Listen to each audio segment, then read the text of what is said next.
Ak si začínajúci latte artista, teraz ti v priebehu minúty vysvetlím, ako si nakreslíš do kapučína takéhoto krásneho medvedíka. Nakoľko si zvyknutý robiť doma v izbe väčšinu vecí sám a tiež trvajú maximálne minútu, tak toto by pre teba nemal byť problém.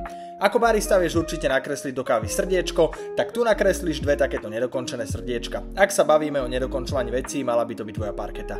Najskôr jedno väčšie, potom jedno menšie, presne ako tvoje problémy. Šálku si polož na stôl a zober si lyžičku. Ak pochádzaš zo Serede, v šuflíku ich nájdeš hneď niekoľko. Naber trošku mliečnej peny z konvičky a na vrch sprav takéto dve bodky, ktoré budú znázorňovať uši. Ak máš latte art set, zober si ten a ak nie, postačí ti aj špáratko. Naber si z okraja šálky trochu kávovej peny, najskôr nakreslíš oči a potom nos. Dve linky na zvýraznenie uší, dve na zvýraznenie nosa. Dve posledné, ktorými nakreslíš obočie, skoro také, ako si dala vytetovať tvoja BFF u susedky v kočikárni. A na záver pár bodiek na dokončenie nosa. That's it, ahoj.